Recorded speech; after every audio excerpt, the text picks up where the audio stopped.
Hello, par rapport à notre document Brody, il nous reste un truc à faire, c'est ce petit enrichissement ici qui nous permet d'avoir plusieurs notions intéressantes. Tout le reste, on s'en est déjà occupé dans notre tuto. Donc on va revenir sur celui-là qui n'est pas fini. Donc on va se dire que c'est de la good. C'est de la good Pro Black par exemple, c'est très bien. Et puis on a un filet au-dessus, un filet au-dessous. Alors on pourrait s'imaginer tirer des filets, puis après les grouper ensemble, va-t'en, grouper ça, puis déplacer des trucs et tout ça. Mais bon, hein, ça serait un peu archaïque comme méthode. On va utiliser une bonne méthode, qui est de se dire qu'on a dans les options de paragraphe, et là je parle même pas de feuille de style, hein, on a ici des filets liés, des filets de paragraphe. On a dessus-dessous, alors il pourrait s'appeler 1 et 2, parce que le dessous peut être au-dessus et vice-versa. Et puis voilà, on peut leur mettre la couleur du texte, ok, donc ils prendront la même couleur que le texte. Ils peuvent être en dégradé, j'ai créé un dégradé ici, ils peuvent être blanc, rouge, ce qu'on veut. Donc là on va faire le test, on peut les décaler vers le haut, vers le bas, donc ça c'est celui du dessous, on va l'emmener au-dessus. Ils peuvent être en pointillé, comme ça, et puis on peut mettre la couleur de dégradé, donc ce qui fait qu'ils vont se dégrader. Ils peuvent s'arrêter sur la colonne, ou sur le texte. Hop, sur le texte, c'est juste là, sur la colonne bas, ça dépend de la longueur de votre bloc. En fait, ils se disent colonne, c'est mal dit en fait. Il ferait mieux de dire bloc, parce que mon bloc pourrait être plus long que la colonne. Mais bon, ils réfléchissent en se disant qu'on travaille toujours bien proprement en mettant nos blocs sur les colonnes. Et puis on peut le décaler par la droite ou par la gauche. Ok. Donc voilà, on va dire que c'est ok. Pour ça, on va venir arrêter barré là pour qu'on est bien sur la colonne, ça tombe bien. Et puis on va se dire qu'on peut recommencer à mettre le même. Donc on va retourner dans nos petites options de paragraphe. Est-ce qu'on peut avoir accès à ça ici?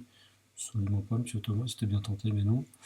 Donc on retourne dans notre truc de paragraphe. Autrement, là, ici, on voit dans le menu burger tout en haut à droite, là-bas, tant qu'on est sur l'outil texte. Et on y retourne dans le filet de paragraphe. Et donc on va faire la même chose pour l'autre. Et il pourrait y avoir une petite option, on nous dit de garder les deux, en fait. Dessous, on y retourne. Hop, filet, un point. C'est du noir. Non, je sais n'importe quoi. On est en signant pointillé. On va le descendre. Voilà. Je suis à peu près centralé. Je remonte de plus loin ce que ça donne quand on a le truc. Voilà. On fait attention. Escape pour désactiver. Voilà. Donc là, on a un petit truc. Ok, j'ai oublié de mettre le dégradé sur celui du bas. C'est pas grave, j'y retourne. Hop, fil de paragraphe, fil du bas et la couleur de dégradé. Et puis, on se doute bien que si on réduit notre bloc, et ben, ça se réduit. Donc des fois, on a envie de faire un truc du genre, justement, de dire décale-toi. Si on veut le décaler, par exemple, on va le décaler de la gauche. Il ne faut pas oublier que ça, si je bouge ici, ça n'aura pas d'incidence.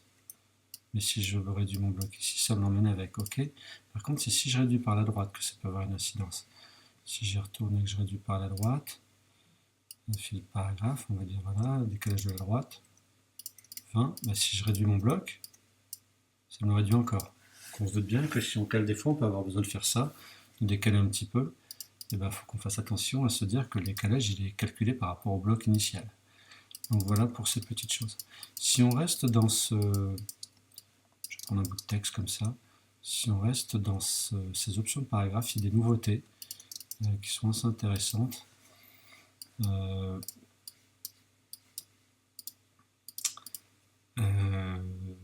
Justification, option d'enchaînement, ça je ne sais même pas ce que c'est, ça fait 20 ans que je me sers de ce truc, je ne sais même pas ce que c'est, l'étendue des colonnes, c'est pas très intéressant, c'est pour recouper une colonne en deux. C'est un peu compliqué à utiliser pour pas grand chose en fait, c'est zone, on a un filet de paragraphe, bordure et arrière-plan, voilà.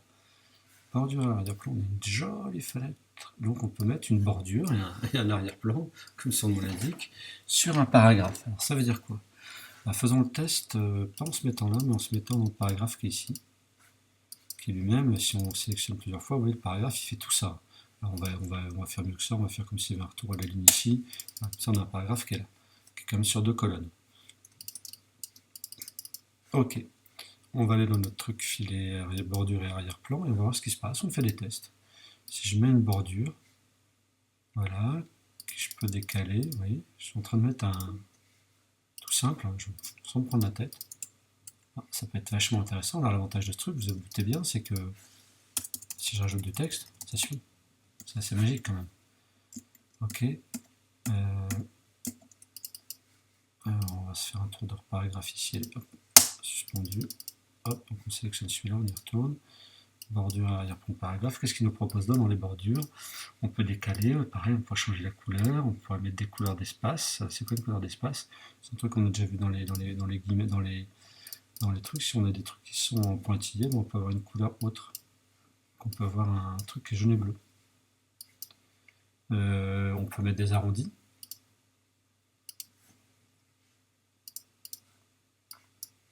Je vais zoomer dessus. Voilà, on commence à l'arrondir. Des décalages, voilà. Enfin, il y a moyen vraiment de s'amuser. Et ça, avant, quand on faisait ce genre de truc, soit si on était sur un bloc tout seul, on mettait tout ça, des informations qu'on aidait au contour du bloc du bloc texte en fait. Et là, on imagine que justement, on veut le poser et c'est pas dans un bloc parce que c'est un bloc de texte avec des paragraphes au-dessus et en dessous. Avant, on posait un pauvre bloc par-dessus, creux, un bloc transparent avec un contour. Et là maintenant, on peut avoir ça qui va justement suivre plus de trucs. Donc ça peut être assez magique. Afficher la bordure si le paragraphe se divise en blocs et en colonnes. Fusionner des bordures et des ombrages consécutifs avec les mêmes paramètres. Là, je vous ferai des tests un peu plus poussés, vous verrez ce que ça donne. Si on s'aligne sur la ligne de base, sur l'interligne et tout ça, il y a des tas de petites options. Voilà. Ok, donc après on tâtonne avec ce truc-là. Bon, je ne dis pas qu'on va l'utiliser tous les jours, mais ça peut être pas mal. Et puis il y a l'arrière-plan. L'arrière-plan, voilà. Ça peut être super rigolo aussi. On peut même avoir les deux d'ailleurs. Pareil, on peut mettre une teinte qu'on peut faire varier, on peut avoir un petit dégradé dans le fond. Un dégradé, on ne pourra pas mettre de... Alors, sur impression, on verra plus tard. Hein. Je vous ferai un jour un truc sur la surimpression, c'est sur les options d'objet en fait. Voilà, donc on peut écréter selon le bloc, ne pas imprimer ni exporter. Donc quel est l'intérêt de le faire, ne me demandez pas. Et voilà, donc il y a des petites options qui peuvent être intéressantes. Bon là c'est tout machin ce que je fais, mais l'idée c'est juste de voir que ça existe par rapport à ces options de paragraphes. On a parlé dans les options de paragraphes tout à l'heure, on a parlé des espaces avant et après. Je vais faire des retours à la ligne ici, voilà. Si on peut se dire que nos paragraphes peuvent avoir des espaces avant plus ou moins grands, là c'est espace après, espace avant. C'est rare qu'on utilise deux. Puis alors il y a ce truc là ici. Lui, c'est espace à l'intérieur d'un paragraphe, entre deux paragraphes ayant le même style.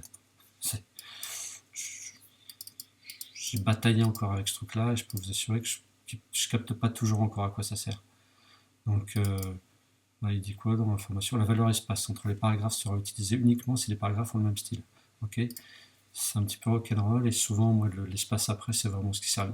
Après, il y a des choses qu'on a là-haut, marge à gauche, marge à droite. Rentrer que le dernier mot, rentrer que la première ligne, rentrer que la dernière ligne, ça c'est des petites choses. Voilà. Et puis on retrouve notre arrière-plan, notre truc qu'on est allé chercher dans les options, en fait ils sont là. Ok. Et puis bien sûr activer césure et désactiver césure. Et ici, il y a un truc qui nous dit d'aligner sur les lignes de base. Pas les lignes de base, mais ça je referai un tuto ligne de base. Parce que faut que je le prépare un petit peu pour qu'il soit sympa.